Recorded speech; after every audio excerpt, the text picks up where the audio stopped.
आपके सामने पेश करूंगा। इसमें बताया है कि माता पिता केवल जन्म देने वाले होते हैं, कर्मों के साथी नहीं होते हैं। जैसे धर्म का साथी वो स्वयं ईश्वर है, वैसे ही माता पिता केवल जन्म के साथी हैं।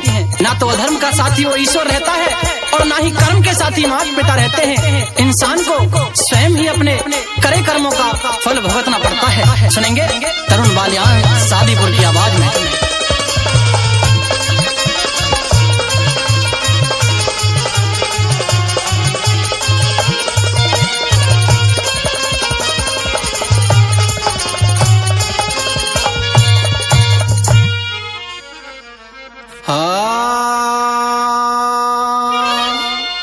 धर्म का साथी ईश्वर है, अधर्म का साथी कोई नहीं।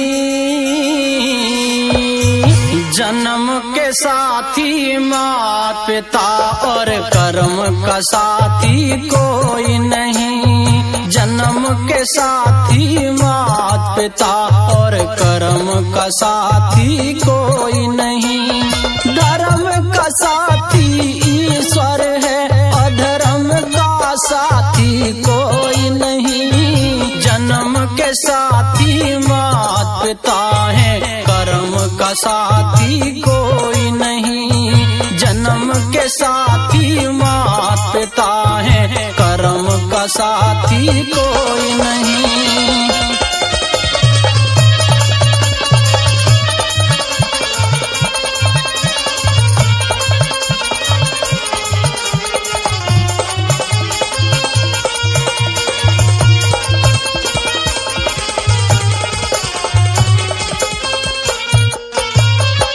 कांधे कांधे आई पत्नी, कांधे कांधे जाएगी। तन मन धन सब कुछ दे देगी, कांधा ना दे पाएगी।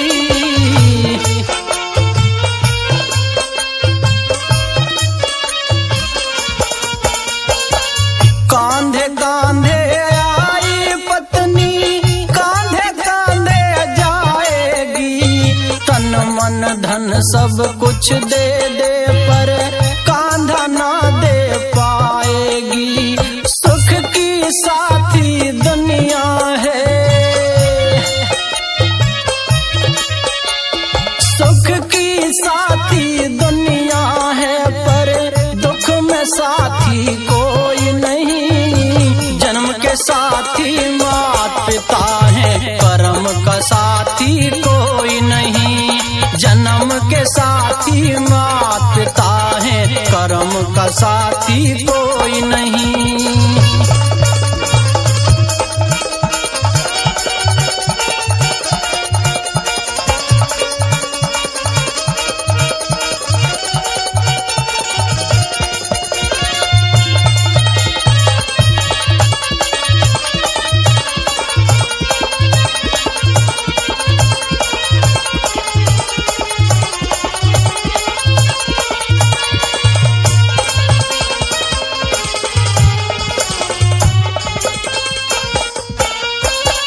बेटी तो रो लेगी घर में, बेटा साथ न छोड़ेगा।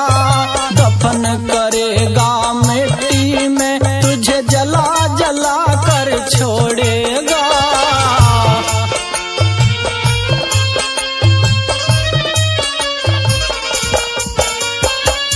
बेटी तो रो लेगी घर में, बेटा साथ न छोड़ेगा। दफन करेगा मिट्टी में, तुझे जला जला कर छोड़ेगा। दम के हम दम लाखों हैं, दम के हम दम लाखों हैं। बेदम का साथी कोई नहीं। जन्म के साथी माता पिता है, कर्म का साथी कोई नहीं। जन्म के साथी माता पिता है, कर्म का साथी कोई नहीं।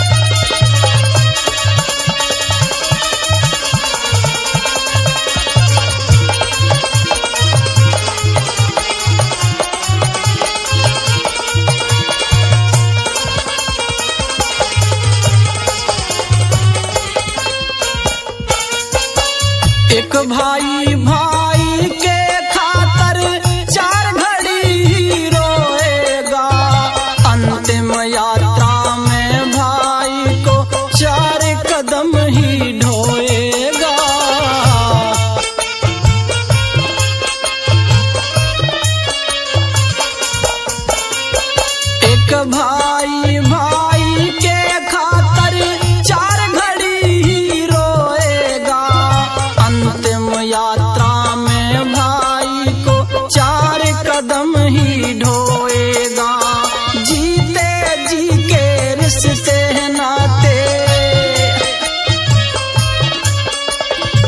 जीते जी के रिश्ते नाते, मरण का साथी कोई नहीं। जन्म के साथी मात पिता है, कर्म का साथी कोई नहीं। जन्म के साथी मात पिता है, कर्म का साथी कोई नहीं।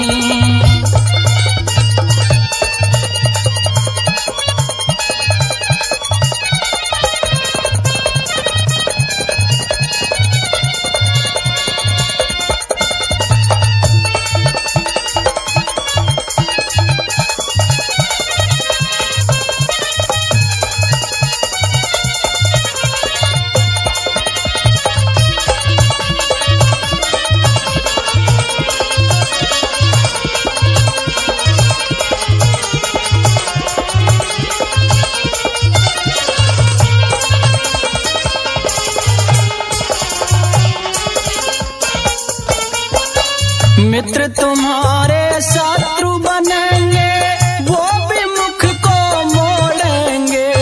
ले जाकर शमशान में एक दिन तुझे अकेला छोड़ेंगे।